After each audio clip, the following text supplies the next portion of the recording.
예, 여러분, 안녕하세요. 오늘은 그 조선시대 최대 순환사였던 임진왜란과 병자호란으로 대변되는 왜란과 호란에 대해서 알아보도록 하겠습니다. 요것만 알고 가자. 왜란은 일본이 일으킨 게 왜란이고, 호란은 오랑캐가 일으킨 거. 오랑캐 어디? 후금, 여진이죠. 여진, 후금, 나중에 청으로 이름 바꾸게 되지만 이렇게 일으킨 것입니다. 그래서 왜란은 도요토미 히데요시가 일본에서 왜란을 일으켰던 주범인 도요토미 히데요시가 죽으면서 끝이 났고요. 호란의 경우에는 인조가 삼전도에서 항복을 하게 됩니다. 이렇게 끝이 납니다. 그러니까 우리가 모든 것들 우리 힘으로 저거 했던 거 없다는 게 조금 아쉽긴 해요. 지금 어떻게 하겠습니까? 역사니까. 지금은 그러면 안 되겠죠. 자, 일단 그 임진왜란부터 알아보도록 하겠습니다. 자, 임진왜란. 당시에 일본에서 이제 도요토미 히데요시가 전국을 통일하고 그 다음에 그 조선을 거쳐서 그 후금, 그러니까 중원까지 공략을 하려고 마음을 먹었어요. 그리고 그 전국을 통일하면서 그 반대파들의 시선을 다른 데로 돌리기 위해서 이제 그 임진왜란을 일으키게 됩니다. 그래서 일본이 조선에 정명가도, 그러니까 명나라를 칠 테니까 그 길을 열어라 하는 것이죠.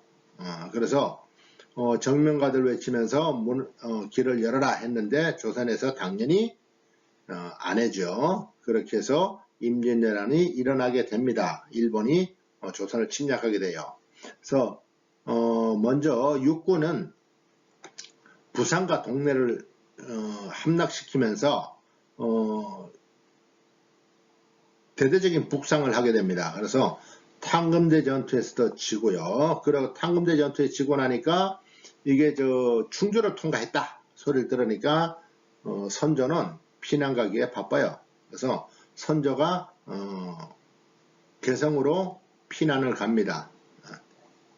그래서 뭐 몽진 이런 얘기는 제가 쓰지 않겠습니다. 피난이에요. 그냥 피난 갔는데 한양이 함락이 되니까 다시 평양으로 가요. 평양으로 가는데 다시 평양이 함락되니까 의주로 갑니다. 의주로 가는 이유가 뭐예요? 여차하면은 명나라 넘어가겠다는 얘기죠. 그렇게 하면서 광해군한테 분조를 해가지고 네가 맡아라 하고 자기는 도망가기 바빴어요. 그러니까 선조 욕을 얻어먹어서 싸죠. 네, 그러면서 선조가 명나라의 원군을 요청해서 원군이 들어오게 됩니다. 그러니까 육군 쪽에서는, 육지에서는 뭐 제대로 하는 게 없이 그냥 정신없이 그냥 당하기만 해요.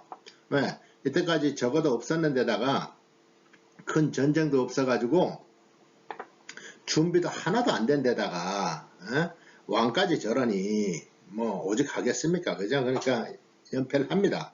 그런데 바다에서는 좀 틀려요. 바다는 이순신이 지키고 있었습니다. 그래서 이순신은 옥포해전, 당포해전, 한산도 대첩해서 싸우는 곳마다 승리를 거둡니다. 그러다 보니 일본이 그 식량이라든가 이런 것들을 일본에서 조달할 수가 없어요. 바다 건너와야 되는데 바다를 전부 뺏겨버려 가지고 이순신한테. 그래서 육군이 고생을 많이 합니다. 그리고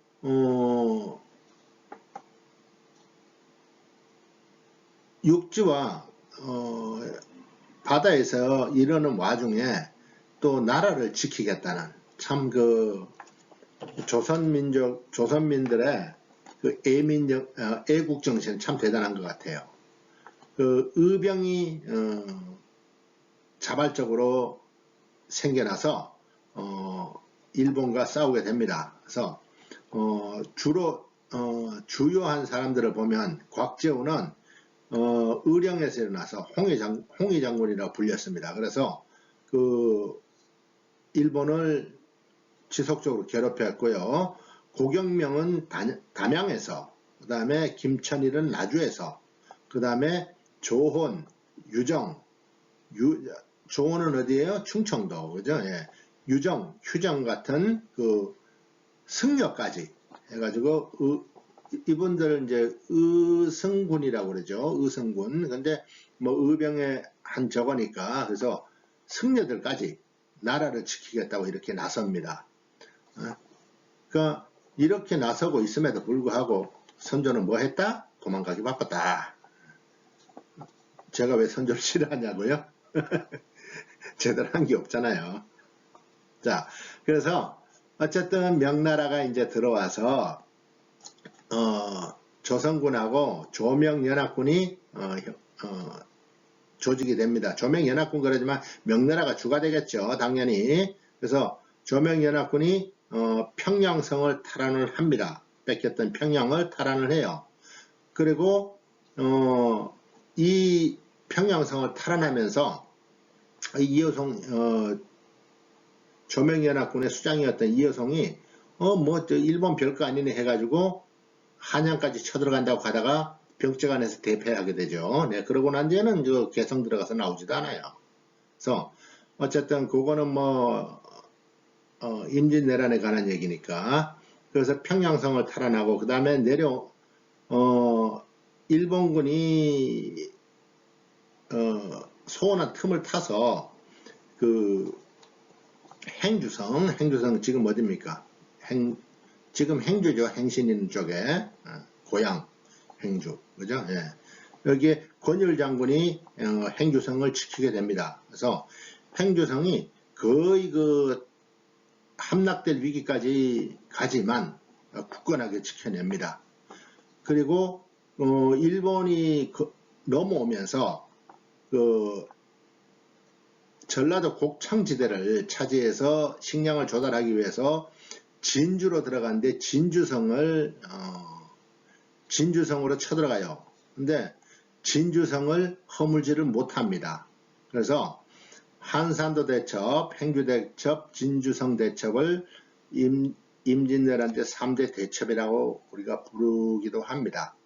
그리고 이게 이제 싸움이 계속 지속되니까 이제 명나라와 일본이 휴전을 하기로 해요. 휴전을 하려고 그러는데 이 휴전이 결렬이 되죠. 결렬이 되면서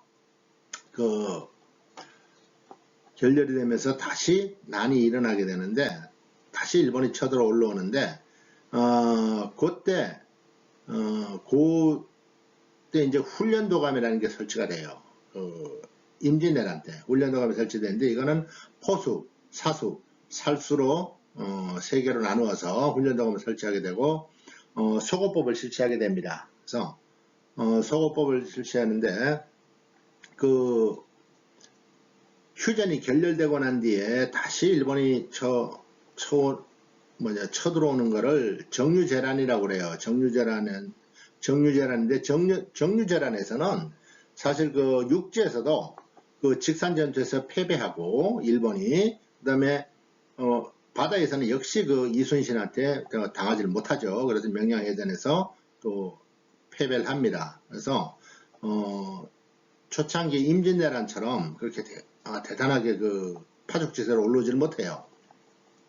그런 와중에 이제 일본에서는 도요토미가 사망을 합니다. 도요토미가 사망을 하니까 그 후계권을 놓고 이제 그 알력이 생겨요. 알력이 생기다 보니까는 모든 조선의 군사들을 다 철수를 시킵니다. 그래서 일본군이 물러가는데 이 물러가는 일본군을 끝까지 쫓아가서 이순신이 그들을 쳐부수다가 노량해전에서 이순신이 그만 전사하고 맙니다. 안타깝죠. 네, 그래서 이순신이 이때 전사를 하게 됩니다. 이순신 고생하셨습니다. 네. 그 외란으로 인해서 경복궁, 불국사 같은 게 소실이 되고요. 경복궁 같은 경우에는 실제로 우리 조선 백성들이 태웠다는 얘기도 해요. 이게 이제 조선 백성이 태웠는지 아니면은 그 일본군이 태웠는지는 모르겠지만 그 정도로 그 선조가 도망가는 것에 대해서 백성을 버려두고 지 혼자 도망가는 거 아닙니까? 그래서 거기에 불만이 하늘을 찌르고 있었다라는 것을 보여주는 것이겠죠. 그리고 공명첩을 발행합니다. 왜? 국간에 돈이 없잖아요. 그래서 공명첩을 발행해가지고 돈을 걷어들이게 되는 거죠. 돈 많은 사람들한테, 부자들한테. 그렇게 해서 신분을 높여주겠다. 그 다음에 전공을 인정해주겠다 하는 공명첩을 발행을 합니다. 그리고 이때 이삼평이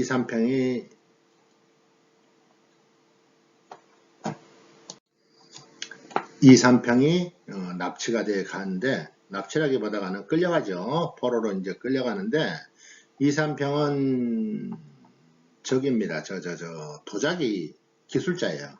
그래서 일본에서는 조선산 도자기를 그렇게 좋아했다고 그래요. 그래서 일본에서는 다시 토쿠가와 이에야스가 정권을 잡으면서 통신사 파견을 요청을 합니다. 일본에서. 그렇게 해가지고 관계를 다시 복원시키려고 그러는 거죠. 그런데 이 전쟁이 끝나고 중국에서는 또 이 전쟁의 후유증도 하나의 요인이 됩니다. 그래서 명나라가 쇠퇴하고 후금, 그러니까 여진족이 또 성장을 하게 돼요. 그래서 후금이 성장하면서 그 명나라가 상당히 위축이 됩니다. 분위기가 그랬다는 거예요. 그리고 광해군 때 일본과 기후약조를 맺습니다. 일본이 다시 와가지고 그 통교를 다시 간청을 하게 되죠. 그래서 기후약조를 맺게 되는데, 이 기후약조를 맺기 전에 광해군이 조건을 걸어요. 얘네가 진짜 우리가 통교를 하려고 그러는 건지 아니면 뻥을 치는 건지 해서 조건을 3가지를 내겁니다. 그래서 국서로 보내라. 두 번째로는 왕릉 도굴범, 전쟁 중에 왕릉을 도굴했던, 그러니까 성종이 있는 선릉, 그 다음에 중종이 있는 정릉, 그러니까 지금 선정릉이죠. 여기에 도굴범들을 압송을 해라 하는 것이고요. 세 번째로는 피로인을 송환해라. 피로인은 뭐예요? 그 전쟁 때 잡혀갔던 조선인이죠. 그 사람들을 송환해라 했는데, 얘네가 이제 이거를 다 지켰습니다. 그래서 사명대사가 건너가서 3,000명 이상의 그 피로인들을 데리고 오고 그럽니다. 그렇게 해서 이게 지금 얘네가 국서로 보내는 국서도 조작했다. 그 다음에 왕릉 도굴범을 못 잡아가지고 그냥 자기네들 죄인을 보냈다. 어쨌든 그렇게 얘기하지만은 일본에서 어쨌든 이걸 자기네들 지키겠노라 해서 보냈던 거기 때문에 조선에서는 그래 그러면은 진정성이 있는갑다 해서 기후약조를 맺고 통신사를 파견을 합니다. 자, 그 선조를 이은 광해군 때는 그 명청교책이죠, 그죠? 그때가. 그래서 명나라가 쇠약하고 후금이 이제 힘을 쏟을 때다 보니까, 그리고 이제 후금이 명나라를 압박을 하니까 명나라에서 후금에 대항하기 위해서 원군을 요청을 합니다, 조선에. 그래서 광해군은 강홍립을 수장으로 해가지고 원군을 하는데 밀명을 내려요. 네가 좀 잘 봐서 지금 후금에 우리가 함부로 할 상대가 아니다. 그렇지만 명나라는 우리를 도와주고 했기 때문에 저걸 경시할 수는 없다. 잘 봐서 해라 해가지고 강홍립이 데려가서 싸우는 척하다 거짓 항복을 하게 되죠. 네, 그래서 중립외교를 시행을 합니다. 그리고 공납을 제도를 바꾸기 위해서 대동법 실시했다고 앞에서 말씀드렸죠. 예, 그래서 이걸 대동법을 공납의 전세화라고 합니다. 그래서 공납이 세금이 되어버렸다 것이고요. 그 다음에 이때 허준의 동의보감이 저술이 됩니다. 네. 결국 광해군도 폐모살제를 들어서 인조가 반정을 일으키면서 쫓겨나게 돼요. 폐모살제는 무엇인가 하면 인조의 어머니인 인목대비를 유폐하고요. 그 다음에 영창대군을 살해하죠. 네, 그래서 이것은 성리학에 맞지 않다 해서 왕이 어떻게 이런 짓을 할 수 있냐 해서 이귀, 김유등과 함께 인조가 능량군이죠. 능량군이 인조가 반정을 일으켜서 성공을 합니다. 그리고 여기에 이제 그 농공행사의 불만을 품은 이괄의 난이 일어나게 되고요. 이괄의 난은 한양을 접수하고 인조는 공주로 피신한다고 제가 말씀드렸죠. 그렇지만 이괄의 난도 도원수인 장만에 패퇴하면서 이괄의 난이 끝을 맺습니다. 그런데 문제는 이괄의 잔당들이 후금으로 도망을 가요. 도망가 가지고 이 광해군 폐위의 부당성을 알리게 됩니다. 그리고 인조는 그 광해군이 중립외교를 펼쳤다면 인조는 다시 친명배금 정책을 실시합니다. 그래서 명나라하고는 친하고 여진족들을 배척하는 그런 정책을 실시를 하게 돼요. 그래서 결국은 이러한 내용을 알게 된 후금이 조선을 침략을 합니다. 그것이 바로 병자호란, 정묘호란이에요. 자, 먼저 일어난 게 이제 정묘호란이죠. 정묘호란은 인조가 실시한 친명배금 정책, 그리고 이괄의 잔당들이 들어가서 저거 했다고 그랬죠. 그래서 이괄의 잔당의 책동에 의해서 후금이 침입을 하는데, 이때는 이제 그 의병으로 이제 정봉수, 그 다음에 그 이립 이런 사람들은 이제 평남에서 평안남도에서 활약을 합니다. 그렇지만은 힘에서는 게임이 안 되죠. 그래서 형제관계를 체결하고 물러갑니다. 그래서 형제관계를 체결하는 걸로 이제 물러가는데 그 후금이 힘이 점점 세지면서 국호를 청으로 바꾸게 되죠. 그 청나라입니다. 그래서 청으로 바꾸면서 군신관계를 요구해요. 조선에 군신관계를 요구하게 되니까 이게 안 그래도 여진인들을 경시했던 그 분위기 속에서 그거를 힘이 있으니까 받아들이지 하는 쪽도 있겠지만 그 오랑캐들한테 그렇게 할 수는 없다 하는 그 반대파도 있었어요. 그러다 보니 주하론과 주전론이 대립을 하게 됩니다. 그래서 주하론은 최명기를 위시한 그 주하론, 그 다음에 김상헌을 중심으로 하는 주전론, 여기가 대립을 해요. 그런데 여기에서 주전론이 우세합니다. 주전론이 우세해서 그 배척하는 걸로 결론이 납니다. 그러다 보니 그 후금에서 이제 다시 이를 빌미로 해서 쳐들어오게 되죠. 그것이 바로 병자호란입니다. 그래서 병자호란이 이제 일어나니까 그 인조는 남한산성으로 피신을 해요. 남한산성으로 피신을 하고, 근데 남한산성을 이제 청태종이 이제 에워싸죠. 에워싸니까 그 안에서 그 겨울이었어요. 그 추운 겨울에 그